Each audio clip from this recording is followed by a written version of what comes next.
Hello விவாஸ் welcome to be a book. This is மோகனா லோகநாதன்.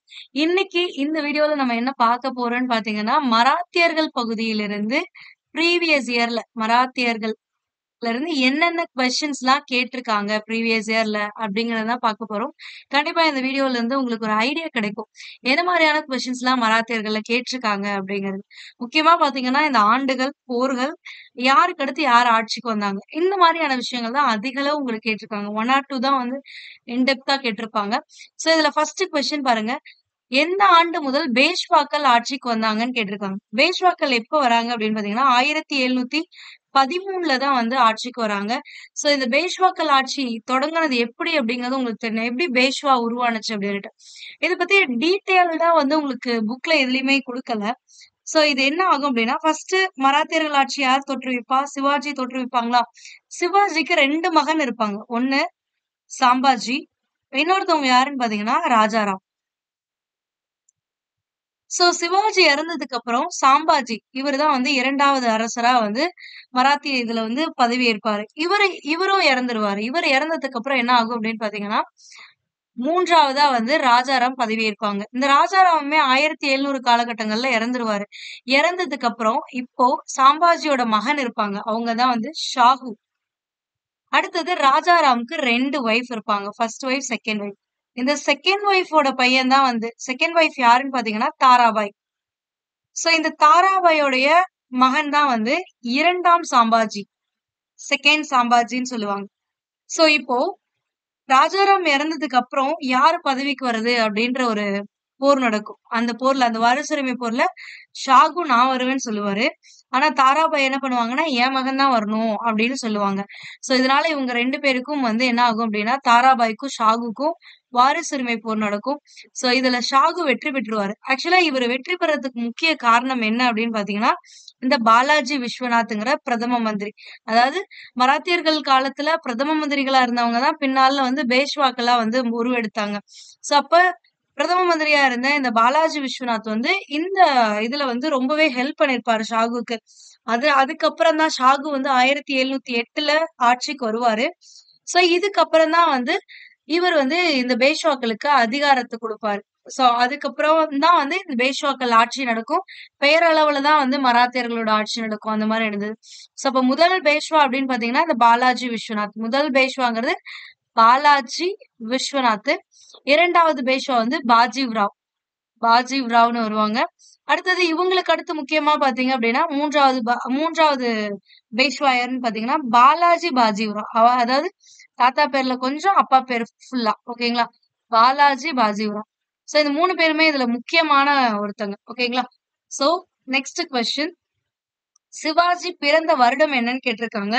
சிவாஜி வந்து 1627ல ஆம், எங்க பிறக்கிறார் அப்படின்னு பாத்தீங்கன்னா, சூனார்ங்கிற இடத்துக்கு அருகில் இருக்கக்கூடிய ஷிவ்னர். இந்த பிளேஸ் ரொம்ப இம்பார்ட்டன்ட். ஏன்னா இதை பேஸ் பண்ணியே ஒரு கொஸ்டின் கேட்டிருக்காங்க. சிவ்னர்ங்கிற பகுதியில ஷாஜி பான்ஸ்லேக்கும் அவரோட முதல் மனைவி சிஜாபாய்க்கும் பிறக்கிறவர் தான் இந்த சிவாஜி. அப்ப எந்த இயர்னு பாத்தீங்கன்னா 1627. ஓகேங்களா? சோ நம்ம ஆல்ரெடி சொன்னோம்ல இந்த இயர்ஸ்லாம் கேட்பாங்கன்னுட்டு. சோ சிவாஜியை பொறுத்த வரைக்கும் என்னென்ன இயர்ஸ் முக்கியம் அப்படின்னு பாத்தீங்கன்னா, அவர் பிறந்த வருடம் 1627. அதுக்கு அடுத்தது வந்து இவர் வந்து 1663ல செய்ஸ்டகான வந்து இது பண்ணுவாரு. ஞாபகம் இருக்குங்களா? நம்ம முகலாயர்கள்ல படிச்சோம். முகலாயர்கள்ல அவுரங்கசீப் காலத்துல ஆ சிவாஜி அடக்குறதுக்காக அவுரங்கசீப் என்ன பண்ணுவாரு? 2 பேர் அனுப்புவாரு. அதுல ஒருத்தர் வந்து செய்ஸ்டகான். இன்னொருத்தர் ஜெய்சிங். ராஜா ஜெய்சிங் வருவாங்க. சோ இந்த 2 பேர் தான் வருவாங்க. இதுல ஃபர்ஸ்ட் யாரு வருவாங்கன்னா, இந்த தக்கான ஆளுநரா இருக்கக்கூடிய செய்ஸ்டகான் தான் வந்து 1663ல வருவாரு. சோ இவரு இங்க வந்து சிவாஜிய பிடிக்கணும்னு முகாமிட்டு இருக்கிறத தெரிஞ்சுக்கிட்ட சிவாஜி என்ன பண்ணுவாருன்னா, ஒரு 400 பேரு. இந்த கவுண்ட் கூட முக்கியம் உங்களுக்கு. ஏன்னா இத பேஸ் பண்ணியே கொஸ்டின் கேட்டிருக்காங்க.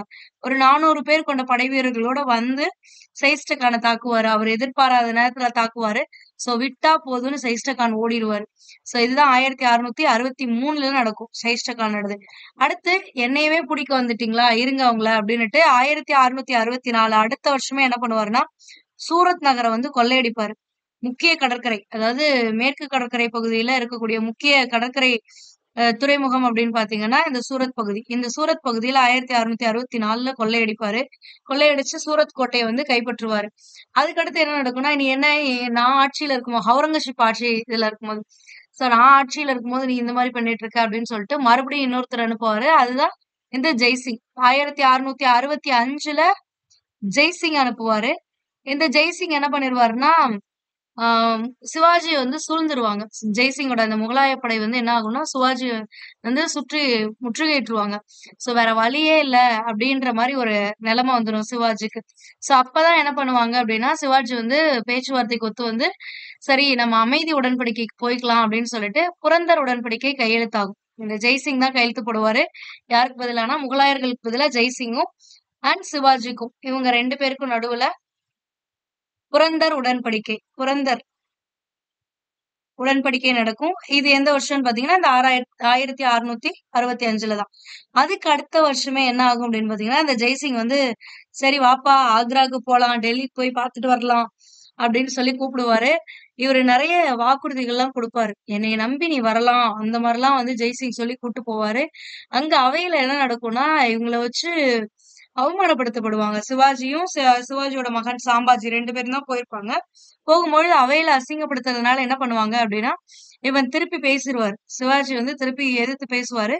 அப்போ அது பிடிக்காம அவுரங்கசீப் என்ன பண்ணிடுவாருன்னா, இவர கைது செஞ்சு சிறையில் அடைக்க சொல்லிடுவாங்க. இது நடந்தது. இந்த ஆக்ரா போறது வந்து 1666ல. இதுக்கப்புறம் வந்து சிவாஜி என்ன பண்ணிருவாருன்னா, இங்க இருந்து தப்பிச்சு அந்த ஜெயில்ல இருந்து தப்பிச்சு வந்துருவாரு. வந்துட்டு 1674ல என்ன பண்ணுவாருன்னா, மன்னரா வந்து சத்ரபதியா மராத்தியர்களுடைய சத்ரபதியா வந்து ஆட்சிய அமைப்பாரு. இந்த வருஷங்கள் எல்லாமே உங்களுக்கு முக்கியம். இந்த 1666 கூட முக்கியம். அதுக்கடுத்து என்ன ஆகும்னா, இந்த 1666க்கு முன்னாடி இன்னொரு விஷயம் இருக்கு இங்க. 1670 இந்த கொஸ்டின் ரொம்பவே இம்பார்ட்டன்ட்டான ஒரு வருஷம். என்னன்னா, ஃபர்ஸ்ட் ஆல்ரெடி ஒரு வாட்டி 1664ல சூரத்த வந்து சூறையாடினாரா? இப்ப புரந்தர் உடன்படிக்கை கையெழுத்தாயிருக்கும். அதுக்கப்புறம் ஆக்ரா போவாரு. அதுக்கப்புறம் ஜெயிலுக்கு போவாரு. அங்கிருந்து தப்பிச்சு வருவாரு. வந்ததுக்கப்புறம் என்னையவே பழி வாங்கிட்டீங்களாடா? இருங்கடா உங்கள பேசிக்கிறேன் அப்படின்னு சொல்லிட்டு 1670ல மறுபடியும் என்ன பண்ணுவாருன்னா, சூரத்த வந்து சூறையாடுவாரு. இந்த 2 முறை வந்து சூரத்த சூறையாடிருப்பாரு. இந்த வருஷங்கள் ரொம்பவே இம்பார்ட்டன்ட். ஓகேங்களா?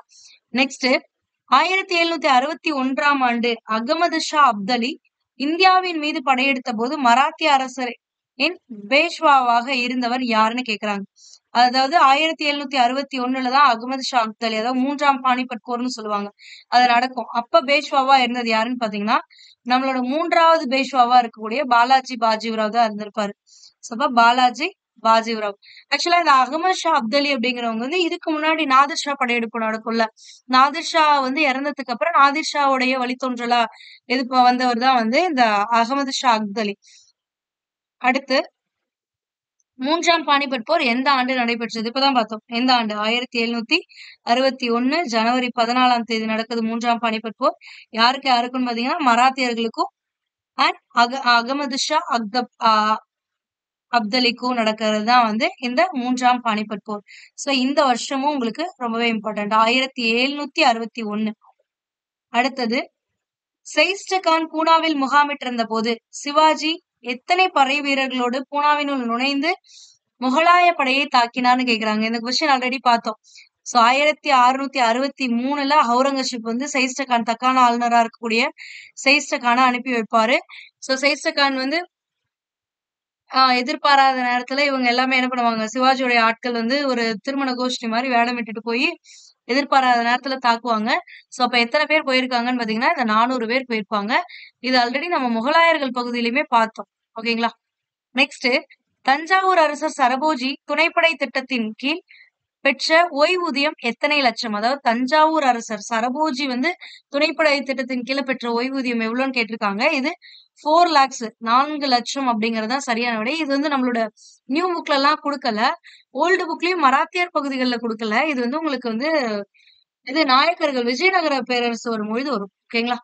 நெக்ஸ்ட் யாருடைய படையெடுப்பு மராத்திய பேரரசின் வீழ்ச்சிக்கு சாவுமணி அடித்தது? நம்ம ஆல்ரெடி பார்த்தோம். 1761 3ஆம் பானிபட் போர். இந்த 3ஆம் பானிபட் போர் தான் வந்து முக்கியமான போர். இதுல தான் வந்து மராத்தியர்களுடைய வீழ்ச்சி வந்து இதாகும். சோ இப்ப இந்த மூன்றாம் பானிபட் போர் யாருக்கும் யாருக்கும் நடந்துச்சுன்னா அகமது ஷா அப்தலிக்கும் வெர்சஸ் மராத்தியர்கள். மராத்தியர்கள்னா பேஷ்வாக்கள். இப்ப எந்த பேஷ்வா எக்ஸாக்டா இப்ப இருப்பாரு அப்படின்னு பாத்தீங்கன்னா பாலாஜி பாஜிராவ் தான் இருப்பாரு. பாஜிராவ் இவர் பேஷ்வாவா இருக்கிற காலத்துலதான் வந்து இந்த படையெடுப்பு நடக்கும். இதுக்கு முன்னாடி கொஸ்டின்லயே பார்த்தோம் 1761 மூன்றாம் பானிபட் போர் நடக்கும்பொழுது யார் பேஷ்வாவா இருப்பாங்க அப்படின்ட்டு. நெக்ஸ்ட், சிவாஜி யாருடன் புரந்தர் உடன்படிக்கை செய்து கொண்டார்? திரும்ப திரும்ப இந்த கொஸ்டின்ஸே தான் உங்களுக்கு வரப்போகுது. சோ சிவாஜி யாரோட புரந்தர் உடன்படிக்கை 1663ல சைஸ்டகான் வருவாரு, அவரால பிடிக்க முடியல போயிருவாரு. அதுக்கடுத்து 1665ல மறுபடியும் அவுரங்கசீப் என்ன பண்ணுவாரு, இந்த ஜெய்சிங்க வந்து அனுப்பிச்சு வைப்பாரு. சோ அப்ப ஜெய்சிங் என்ன பண்ணுவாருன்னா ஒரு நல்ல திட்டத்தை வகுத்து என்ன பண்ணுவாருன்னா சிவாஜியை வந்து முற்றுகையிட்டுருவாரு. சிவாஜியை முற்றுகையிட்டனால சிவாஜிக்கு வேற வழியே இல்ல, தப்பிக்கிறதுக்கு வாய்ப்பே இல்ல அப்படிங்கிற நிலைமை வரும்பொழுது என்ன ஆயிட்டுவாருன்னா சரி ஓகே நம்மளுக்குள்ள ஒரு அமைதி உடன்படிக்கை போய்க்கலாம் அப்படிங்கும்போது தான் இந்த புரந்தர் உடன்படிக்கை நடக்கும். சோ இது எப்ப நடக்கும் அப்படின்னு பாத்தீங்கன்னா 1665ல டேட் முதல் கொண்டு முக்கியம். ஜூன் 11ஆம் தேதி நடக்கும். ஓகேங்களா, இதோ இங்க கொடுத்திருக்காங்க பாருங்க. ஜூன் 11ஆம் தேதி 1665ல ராஜா ஜெய்சிங்க்கும் சிவாஜிக்கும் நடக்கிறது தான் வந்து புரந்தர் உடன்படிக்கை. இதே கொஸ்டினை இப்படின்னு கேட்டிருக்காங்க, முகலாயர்களுக்கு பதிலா யார் வந்து புரந்தர் உடன்படிக்கையில கையெழுத்திட்டாங்க அப்படின்னு. முகலாயர்களுக்கு பதிலா யார் போனது? ராஜா ஜெய்சிங். சோ இந்த கொஸ்டினும் ரொம்பவே இம்பார்ட்டன்ட். ஓகேங்களா. நெக்ஸ்ட், சிவாஜியின் வருவாய்த்துறை அலுவலர்கள் எவ்வாறு அழைக்கப்பட்டனர்கள் அப்படின்னு பாத்தீங்கன்னா கற்கூன்கள் அப்படின்னு அழைக்கப்பட்டார்கள். இது வந்து உங்களோட புது புக்ல எதுலயுமே கிடையாது. இது வந்து ஓல்டு புக்ல கொடுத்திருக்காங்க. அதாவது 11th ஸ்டாண்டர்ட் ஓல்டு புக் 2011 காலகட்டங்கள்ல இருந்து ஓல்டு புக்ல கொடுத்திருக்காங்க. இன்கேஸ் நீங்க குரூப் 1 குரூப் 2க்கு ப்ரிப்பேர் பண்றீங்கன்னா எக்ஸ்ட்ரா சோர்ஸ் படிக்கணுமா, சோ ஃபர்ஸ்ட் நியூ புக்கை முடிச்சிடுங்க. நியூ புக்கை முடிச்சுட்டு இதுக்கு அடுத்து வந்து நீங்க இந்த ஓல்டு புக்கை பாருங்க. பட் ஆனா குரூப் 4க்குமே நீங்க group 1 group 2 group 4 group 2A 4க்குலாம் நீங்க ப்ரிப்பேர் பண்றீங்கனாலுமே பரவாயில்ல, ஓல்டு புக் 8th ஸ்டாண்டர்ட் புக்கை வந்து பாத்துருங்க. 8th ஸ்டாண்டர்ட் ஓல்டு புக் வந்து ரொம்பவே இம்பார்ட்டன்ட். இந்த மராத்தியர்களா இருக்கட்டும், முகலாயர்கள், முக்கியமா சொல்லணும்னா முகலாயர்கள் பகுதியெல்லாம் 8th ஸ்டாண்டர்ட்ல முழுசா கொடுத்திருக்காங்க. இங்க நியூ புக்ல எல்லாம் வந்து என்ன பண்ணிருக்காங்கன்னா அங்கங்க ஸ்கிப் பண்ணிருக்காங்க. சோ அதனால பாத்துக்கோங்க. இங்க கொடுத்திருக்காங்க பாருங்க. சோ ஏற்கனவே நிர்வாக அமைப்பில் இருந்த தேஷ்முக்குகள், குல்கர்ணிகள் அவங்க இப்பயுமே இருந்தாங்க. ஆனா அவங்களுடைய அதிகாரங்களை குறைச்சிட்டு கற்கூன்கள் அப்படிங்கிற அழைக்கப்பட்ட தனது வருவாய்த்துறை அதிகாரிகளை அவரே நியமிச்சாரு. சோ இதுவும் முக்கியமான ஒரு விஷயம். ஓகேங்களா. நெக்ஸ்ட், கீழ்கண்டவற்றுள் சரியாக எது பொருந்துகிறது அப்படின்னு கேட்டிருக்காங்க. இதுல எது சரின்னு கேட்டிருக்காங்க. சிவாஜியை வந்து என்னன்னு சொல்லுவாங்கன்னா மலைகளின் எலி, மலை எலின்னு சொல்லுவாங்க. இல்லைன்னா தக்கான புற்றுநோய் அப்படின்னு சொல்லி சிவாஜி அழைப்பாங்க. ஒண்ணு மலை எலி, இன்னொன்னு தக்கான புற்றுநோய். இது வந்து உங்களுக்கு 8th ஸ்டாண்டர்ட் ஓல்டு புக்ல தான் கொடுத்திருக்கான். நியூ புக்ல எங்கேயுமே இல்ல உங்களுக்கு. ஓகேங்களா. சோ அப்ப ஓல்டு புக்கை பார்க்க வேண்டிய அவசியம் எந்த அளவுக்கு கட்டாயம் அப்படிங்கறத இதுல இருந்து தெரிஞ்சுக்கங்க. அடுத்தது அப்சல் கான். அப்சல் கான் வந்து என்னன்னா பிஜப்பூர்ல இருந்த தளபதி தான். அப்ப இது கரெக்ட் தான். பிஜப்பூர் சுல்தான். அப்சல் கான்ங்கிறது பிஜப்பூர் சுல்தான். இது சரி. அப்ப இதுதான் வந்து சரியான பொறுத்துக்கு. அப்ப சைஸ்டகான் யாரு அப்படின்னு பாத்தீங்கன்னா சைஸ்டகான் யாருன்னா தக்கான ஆளுநர் தான் வந்து சைஸ்டகான். ஜெய்சிங் தான் வந்து ஆம்பூர் நாட்டு அரசர். இங்க கொடுத்திருப்பாங்க பாருங்க. 1559ல பிஜப்பூர் குறிப்பிடத்தக்க தளபதியா இருந்தவர் தான் வந்து அப்சல் கான் அப்படின்ட்டு. அடுத்தது அவுரங்கசீப் சிவாஜிக்கு எதிராக அவுரங்கசீப் யார அனுப்புறாரு? ஆம்பர் நாட்டு ராஜா ஜெய்சிங்கை அனுப்பினாரு கொடுத்திருக்காங்களா. சோ இதுதான் அப்ப சரியாக பொருந்திருக்கிறது அப்படின்னா அப்சல் கான். நெக்ஸ்ட் கொஸ்டின், பசைன் ஆங்கிலேயர்களுக்கும் யாருக்கும் இடையே ஒப்பந்தமானது அப்படின்னு கேட்டிருக்காங்க. ஆக்சுவலா பேசின் அப்படின்னு சொல்லுவாங்க, பசைன் கொடுத்திருக்காங்க. சோ இந்த பேசின் ஒப்பந்தம் யாருக்கு நடுவுல நடந்துச்சு அப்படின்னா இங்க உங்களுக்கு வந்து ஆப்ஷன்ல கொடுத்திருக்கிறது தப்பு. 2ஆம் பாஜிராவ் தான் ஆக்சுவலா correct. Second Bajirao, first Bajirao கிடையாது, செகண்ட் பாஜிராவ். சோ அதுதான் சரியான விட. இங்க கொடுத்திருக்காங்க பாருங்க. சோ ரகுநாத் ராவின் மகன் 2ஆம் பாஜிராவ் ஆட்சியில இருந்து இறக்கப்படுறாரு. சோ அந்த சூழ்நிலையில வந்து பாஜிராவுக்கு ஆங்கிலேயருடைய உதவி தேவைப்படுது. அப்ப அவங்களுடைய உதவி தேவைப்படும் பொழுது அப்போ கவர்னர் ஜெனரலா இருக்கக்கூடிய வெல்லஸ்வி பிரபு என்ன பண்றாருன்னா அப்ப நீங்க வந்து துணைப்படை திட்டத்தை ஏத்துக்கணும் அப்படின்றாரு. சோ அவர் மேல துணைப்படை திட்டத்தை இது பண்றாங்க. சோ அதுபடி 1802ல பேசின் ஒப்பந்தம் வந்து கையெழுத்தாகுது. யாருக்கு யாருக்கும்? 2ஆம் பாஜிராவுக்கும் ஆங்கிலேயர்களுக்கும். சோ இதுதான் வந்து 2வது பாஜிராவ். பாஜிராவ் கிடையாது, செகண்ட் பாஜிராவ். ஓகேங்களா. நெக்ஸ்ட், இதுல இவருக்கு வந்து என்ன பண்றாங்கன்னா 26 லட்சம் ரூபாய் மதிப்பு வருமானம் வந்து கூட ஒரு வருஷத்துக்கு 26 லட்சம் ரூபாய் வருமானம் வர மாதிரியான ஒரு நிலப்பகுதியை வந்து இவர்கிட்ட ஒப்படைக்கிறாங்க இந்த துணைப்படை திட்டத்தின் மூலமா. நெக்ஸ்ட், சிவாஜி மன்னராக முடிசூட்டி கொண்ட இடம் எதுன்னு கேட்டிருக்காங்க. நம்ம ஆல்ரெடி பார்த்தோம் 1674ல சிவாஜி முடிசூட்டி கொண்டாருன்னு. எங்க அப்படின்னு பாத்தீங்கன்னா இவர் கைப்பற்றிய ராய்கர் கோட்டையில தான் வந்து அவரு முடிசூடியிருப்பாரு. அதே மாரி இவரு பட்டத்தை அதாவது மன்னர் ஆகும்பொழுது என்ன பட்டத்தை ஏத்துக்கிட்டாருன்னு கேட்பாங்க. சத்ரபதி சிவாஜி அப்படின்னு சொல்லுவோமா, அப்ப சத்ரபதிங்கிற பட்டத்தை ஏத்திருப்பாரு. Next question. Nadir Shah India மீது படையெடுத்த ஆண்டு எப்பன்னு கேக்குறாங்க. 1739 தான் நாதிர் ஷா வந்து இந்தியா மேல படையெடுத்து வருவாரு. இப்பதான் என்ன பண்ணுவாருன்னா தில்லி நகர் வந்து சூறையாடப்படுது. சோ அப்ப சூறையாடப்படும் பொழுது இங்க இருந்து கோஹினூர் வைரம் பதிக்கப்பட்ட அந்த மயிலாசனத்தெல்லாம் வந்து எடுத்துட்டு போயிருவாங்க. சோ இது இந்த மயிலாசனம் எப்போ உருவாக்கப்பட்டது நம்ம படிச்சிருக்கோம் ஆல்ரெடி. ஷாஜஹான் காலத்துலதான் வந்து இந்த மயிலாசனம் உருவாக்கப்படுது. உருவாக்கப்பட்டு அதுல இந்த கோஹினூர் வைரம் வந்து பதிக்கிறாங்க அப்படின்னு சொல்லி பார்த்தோம். சோ அத வந்து இந்த நாதிர் ஷா படையெடுப்பு 1739 நடக்கும். சோ அப்ப வந்து எடுத்துட்டு போயிடுவாங்க. அடுத்து சத்ரபதி சிவாஜியினை பற்றிய சரியான கூற்றை தேர்ந்தெடுக்க. இப்ப சரியான கூற்று எதுன்னு கேட்டிருக்காங்க. அப்ப சரியான கூற்றுனா ஃபர்ஸ்ட் பாருங்க. 1664 சிவாஜி முகலாயர்களின் முக்கிய துறைமுகமான சூரத்தை தாக்கி அதை சூறையாடினார். பார்த்தோமா? கரெக்டா? அப்ப இது சரியான கூற்று. ஏன்னா 1663 செயிஸ்டகான் வருவாரு. வந்து இவரால ஒண்ணும் பண்ண முடியாது. செயிஸ்டகான் தப்பி ஓடிடுவாரு. விட்டா போதும்னு ஓடினாருல்ல. அதுக்கப்புறம் என்னையவே பிடிக்க வரீங்களான்னு அதுக்கப்புறம் போய் தான் இந்த சூரத் துறைமுகத்தை வந்து இவர் சூறையாடி இருப்பாரு. சோ இது சரியானது. அடுத்தது பாருங்க. 1665 ஆண்டு புரந்தர் உடன்படிக்கை சிவாஜிக்கும் செய்சிங்கிற்கும் இடையே நடைபெற்றது. இதுவும் சரிதான். ஏன்னா 1664 இவர் வந்து என்ன பண்ணுவாரு, சூரத்தை கைப்பற்றுவாரு அப்படின்னும், அதுக்கடுத்து அடுத்த வருஷமே மறுபடியும் அவுரங்கசீப் என்ன பண்ணுவாரு, ஜெய்சிங் அனுப்புவாரு. ஜெய்சிங் வந்து சுற்றி வளைச்சிருவாரு. அதனால புரந்தர் உடன்படிக்கையில 2 பேர் கையெழுத்திடுவாங்க. இந்த உடன்படிக்கை எந்த டேட்ல நடந்துச்சுன்னா ஜூன் 11 நடந்துச்சு. இது எல்லாமே நம்ம ஆல்ரெடி பார்த்தோம். அப்ப இதுவும் சரியானது. அதுக்கடுத்து 1674 சிவாஜி சத்ரபதியாக ராய்கரில் பட்டம் சூட்டினார். இப்பதான் பார்த்தோம். சிவாஜி இங்க பாருங்க. 1674 ஜூன் மாதம் 6ஆம் தேதி சிவாஜி ராய்கர் கோட்டையில சத்ரபதியா பட்டம் ஏற்று மன்னரா மாறி இருக்காரு அப்படின்னு சொல்லி பார்த்தோம். சோ அப்ப 3வது கூற்றும் சரி. அடுத்தது சத்ரபதி சிவாஜிக்கு உதவி செய்ய அஷ்டபிரதான் என்ற 8 அமைச்சர்கள் குழு இருந்தது. இதுவும் சரி. அப்போ 4 கூற்றுகளுமே சரி. ஆன்சர் என்னன்னு பாத்தீங்கன்னா அனைத்தும் சரி. நம்ம சொன்னல ஃபர்ஸ்ட் ஸ்டார்ட் பண்ணும் போதே சொன்னோம். இந்த இயர்ஸ்லாம் வந்து ரொம்ப முக்கியம். இதை வேஸ்ட் பண்ணி தான் கொஸ்டின்ஸ். சோ இந்த இயர் இங்க மாறி இருந்துச்சுன்னா அது தப்புன்னு சொல்லிடலாம். ஆனா இங்க இயர் தெரிஞ்சாதான் உங்களால இந்த கொஸ்டின்கே ஆன்சர் பண்ண முடியும். ஓகேங்களா? நெக்ஸ்ட் கொஸ்டின் பாருங்க. கீழ்கண்ட கூற்றுகளில் சரியானது எதுன்னு கேட்டிருக்காங்க. ஃபர்ஸ்ட் கூற்று என்ன? சிவாஜி பட்டம் சூட்டிய ஆண்டு 1674. இது சரியான கூற்று. புரந்தர் உடன்படிக்கை 1664 கொடுத்திருக்காங்க. இது என்னது? ஆக்சுவலா புரந்தர் உடன்படிக்கை எப்ப? 1665. சோ அப்ப இது தவறு. அடுத்தது சிவாஜி பிறந்த ஆண்டு 1637 கொடுத்திருக்காங்க. ஆனா சிவாஜி எப்ப பிறப்பாரு? 1627 தான் பிறப்பாரு. அப்ப இதுவும் தவறு. அடுத்தது சிவாஜி இறந்த ஆண்டு 1674 பட்டம் சூடி மன்னர் ஆகுறாருன்னு பார்த்தோம். ஆனா இங்க என்ன இறந்த வருஷம் கொடுத்திருக்காங்க? 1666. இப்ப முன்னாடியே செத்து போயிட்டு பட்டம் எடுத்திருக்க முடியுமானா கிடையாது. அப்ப எப்போ இறந்தாருன்னு பாத்தீங்கன்னா 1680 தான் இறக்குறாரு. அப்ப இதுவும் தவறான கூற்று. இப்ப ஆப்ஷன் ஏ தான் வந்து சரியான விடை. புரிஞ்சுங்களா? சோ இதுக்காக தான் இந்த இயர்ஸ் வந்து ரொம்பவே இம்பார்ட்டன்ட் அப்படின்னு சொன்னது.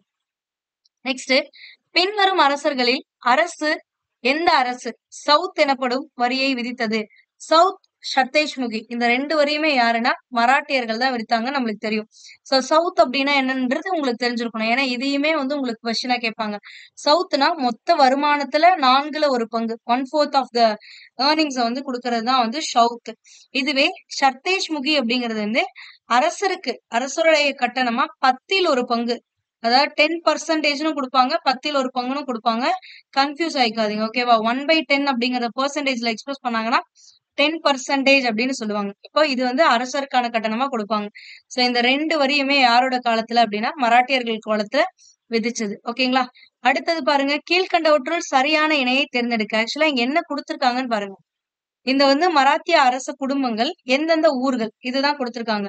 இதுல பான்ஸ்லே நாக்பூர் அப்படிங்கிறது சரியான விடை. ஏன்னா பான்ஸ்லேங்கிறவங்க எங்க இருப்பாங்கன்னா நாக்பூர் பகுதியை சேர்ந்தவங்க தான் பான்ஸ்லேன்னு சொல்லுவாங்க.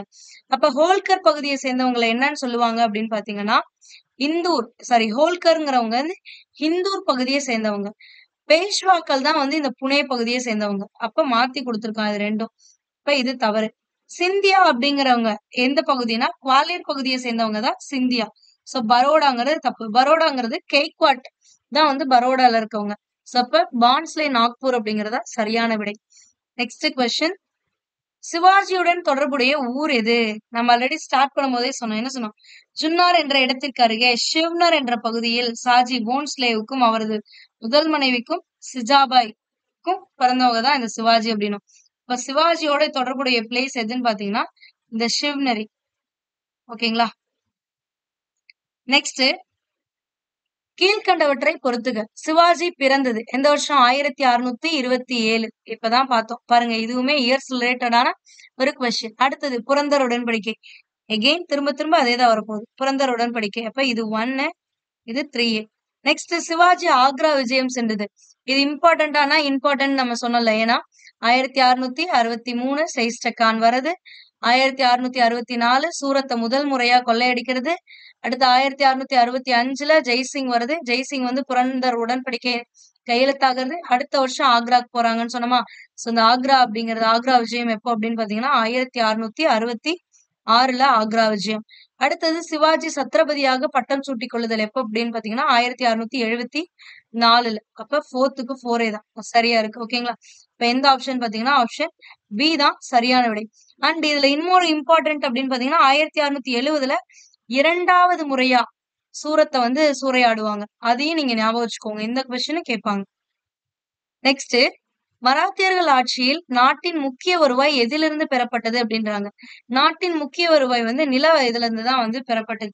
நில வருவாய் தான் முக்கிய வருவாயா இருந்துச்சு. எப்போ அப்படின்னா சிவாஜியோடைய, அதாவது மராத்தியர்கள் காலத்திலயும் சரி, அவங்களுக்கு அடுத்து பெயரளவுல மராத்தியர்கள் ஆட்சியில இருந்தாலும் பேஷ்வாக்கள் ஆட்சி நடந்துச்சுல்ல, அப்பவுமே இந்த நிலவரி தான் முக்கியமான வரியா இருந்துச்சு. அடுத்தது 1664 ஆண்டு சிவாஜியால் தாக்கப்பட்டதும் மற்றும் சூறையாடப்பட்டதுமான மேற்கு கடற்கரை கோட்டை இது. இப்பதான் பார்த்தோம் என்னது? சூரத் பகுதி. ஓகேங்களா? திரும்ப திரும்ப இங்கேயேதான் வந்து நிக்கிறாங்க. அந்த 5-6 வருஷத்திலேயேதான் வந்து நிக்கிறாங்க. நெக்ஸ்ட் சிவாஜியின் ஆன்மீக குருவாக இருந்தவர் அப்படின்னா தாதாஜி கொண்டதேவ் வந்து சொல்லியிருப்பாங்க. நான் ஆன்மீக குருன்னு ஸ்பெசிபிக்கா கேட்டாங்க அப்படின்னா ராம்தாஸ் தான் வந்து ஆன்மீக குருவா இருந்தாரு. இதுவுமே உங்களோட புக்ல கொடுத்திருக்காங்க. துறவி ராம்தாஸ் அவர்களை சிவாஜி தனது குருவாக ஏற்று மரியாதை செலுத்தினார். ஓகேங்களா? ஆன்மீக குருனாதான் ராம்தாஸ். நெக்ஸ்ட் கொஸ்டின் 1659 பிஜப்பூர் படைத்தளபதி அப்சல் கானை கொன்றவர் யார்? இந்த அப்சல் கான் வந்து இந்த ஸ்டோரி வந்து உங்களுக்கு டீடைல்டா எங்க கொடுத்திருக்காங்கன்னா 8th ஸ்டாண்டர்ட் ஓல்டு புக்ல கொடுத்திருப்பாங்க. சோ இதுலதான் வந்து உங்களுக்கு இது தலையும் ஆளும் புரியணும் அப்படின்னா நீங்க பழைய புக்க படிச்சாதான் புரியும். இந்த புது புக்ல எல்லாமே 11th ஸ்டாண்டர்டா இருக்கட்டும் ஆர் 7th ஸ்டாண்டர்டா இருக்கட்டும், 7th ஸ்டாண்டர்ட் கூட ஏதோ அண்டர்ஸ்டாண்ட் பண்ணிக்கிற மாதிரி இருக்கும். ஆனா நீங்க நியூ புக் டைரக்டா 11th ஸ்டாண்டர்ட் எடுத்தீங்கன்னா யாருக்கு அப்புறம் யாரு வரான், எதுக்கு வந்தான், எப்படி வந்தான் அப்படிங்கிற ஒரு விஷயமே தெரியாமே போயிருக்கும். சோ அதனால அப்போ நீங்க 8th ஸ்டாண்டர்ட் ஓல்டு புக்கையும் 11th ஓல்டு புக், அதாவது நான் சொல்றது இந்த ஓல்டு புக்குங்கிறது 2011 காலகட்டங்கள் 11, 13 காலகட்டங்கள்ல இருந்த புக்கு. இந்த புக்கை நீங்க படிச்சிட்டீங்கன்னா உங்களுக்கு அந்த ஸ்டோரி கரெக்டா ப்ராப்பரா கொண்டு போயிருப்பாங்க. நம்ம சொன்னோம்ல இப்போ உங்களுக்கு இந்த புக்ல என்ன பண்ணிருப்பாங்கன்னா ராஜாராமுடைய 2வது ஒய்ஃபுக்கும் தாராபாய்க்கும் ஷாகுவுக்கும் வாரிசுரிமை போர் நடந்துச்சுன்னு மட்டும்தான் சொல்லுவாங்க. ஆனா ராஜாராம் யாருன்னு தெரியாது, ராஜாராமுக்கு எத்தனை ஒய்ஃப் இருந்தாங்கன்னு தெரியாது, ராஜாராமோட மகன் யாருன்னு தெரியாது. இந்த மாதிரி கன்ஃபியூஷன்ஸா இருக்கும் உங்களுக்கு நியூ புக்ல. அதனால ஓல்டு புக்கை படிங்க. ஓகேங்களா? அடுத்து 1659 ஆண்டு அப்சல் கானை கொன்றவர் யாருன்னு இதை பார்க்கணும். ஆக்சுவலா இது என்னன்னா பிஜப்பூர் சுல்தானுமே வந்து ஆக்சுவலா சிவாஜிக்கு எதிரா இருப்பார். பிஜப்பூர் சுல்தான். சோ இவர் என்ன பண்ணுவாரு? பிஜப்பூர் மன்னன் வந்து என்ன பண்ணுவார்? சுல்தான் என்ன பண்ணுவாருன்னா அப்சல் கானை அனுப்புவாரு. இந்த சிவாஜியை போய் கைது செஞ்சு அழைச்சிட்டு வா அப்படின்னுட்டு.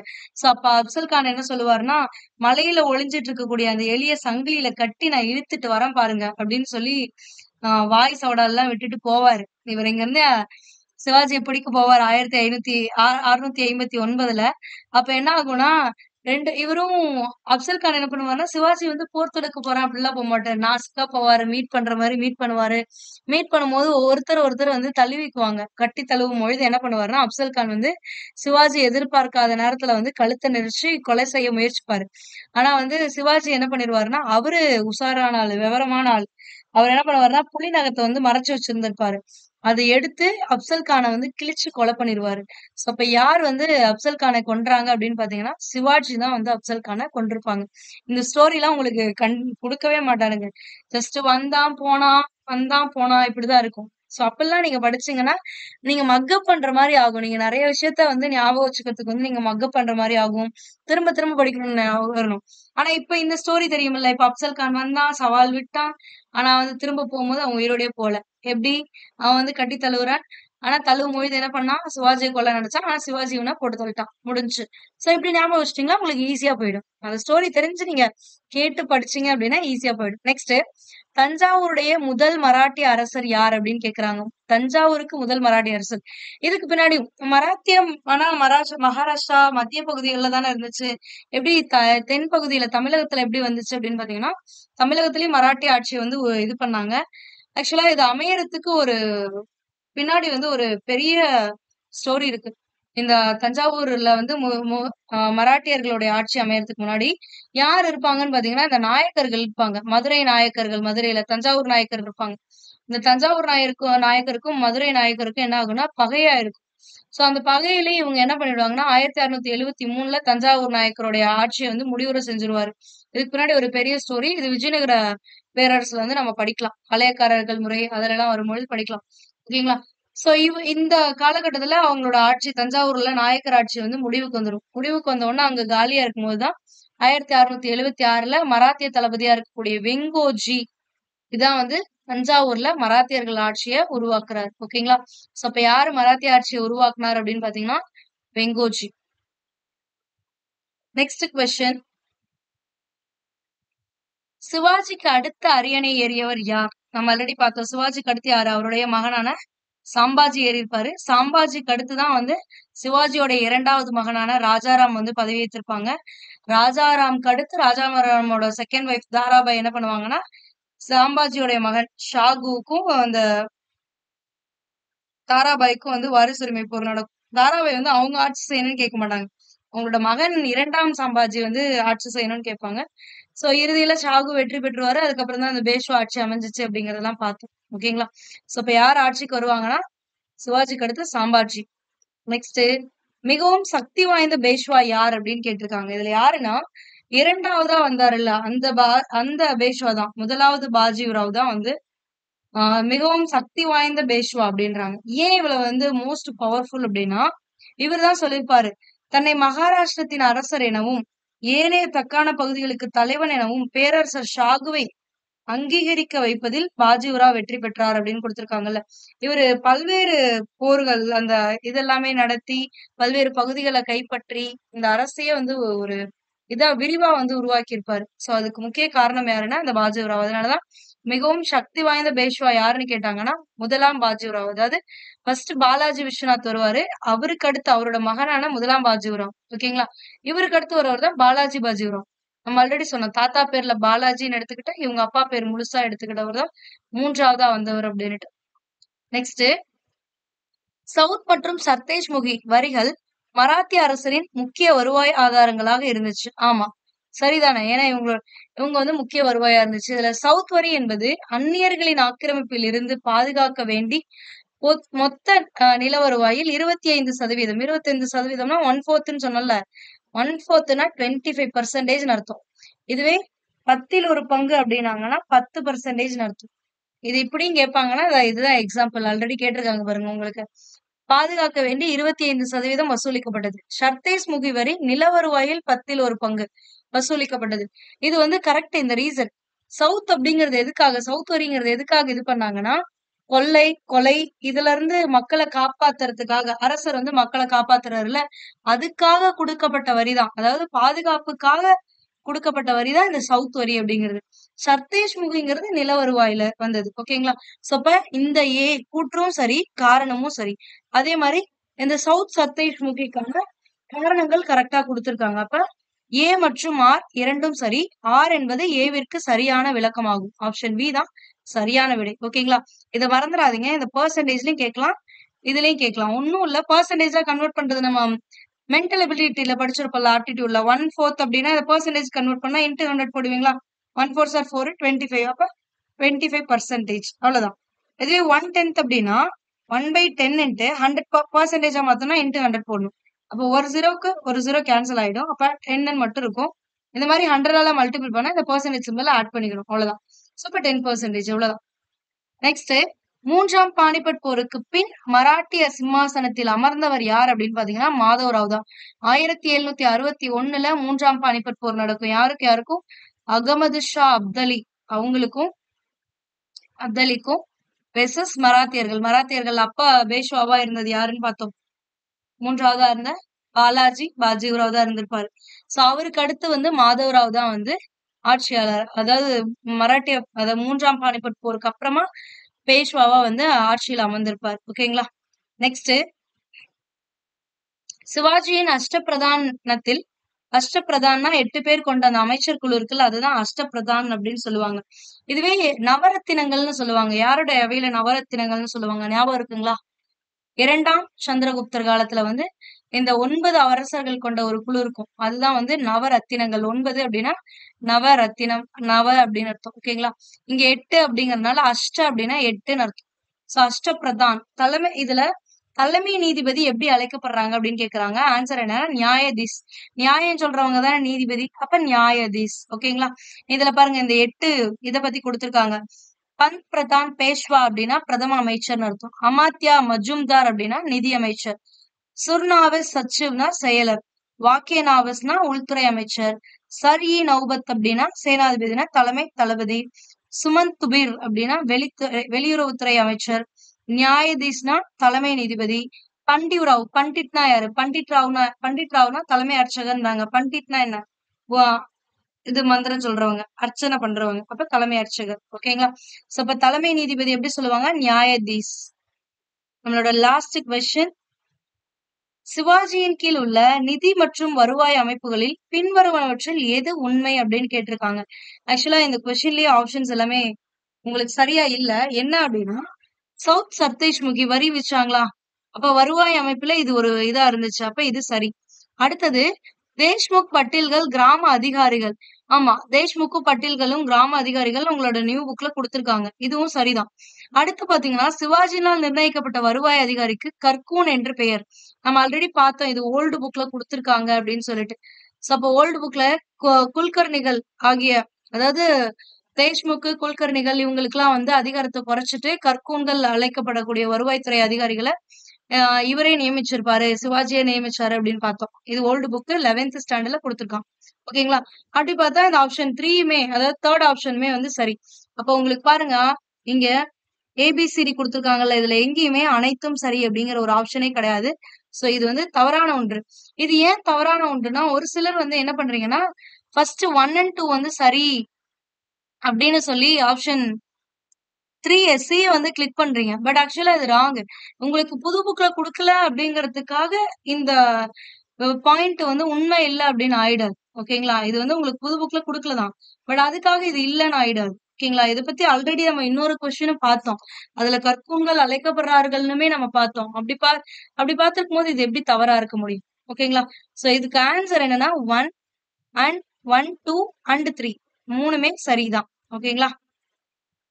சோ நெக்ஸ்ட் வீடியோல இன்னொரு தலைப்புல இருக்கக்கூடிய ப்ரீவியஸ் இயர் கொஸ்டின்ஸ் பார்க்கலாம். சோ இதுல உங்களுக்கு ஏதாவது டவுட்ஸ் இருக்கு அப்படின்னா நீங்க அதை கமெண்ட்ல சொல்லுங்க. அதுக்கான எக்ஸ்பிளனேஷனை நம்ம நெக்ஸ்ட் வீடியோல பார்க்கலாம். Okay, thank you, bye bye.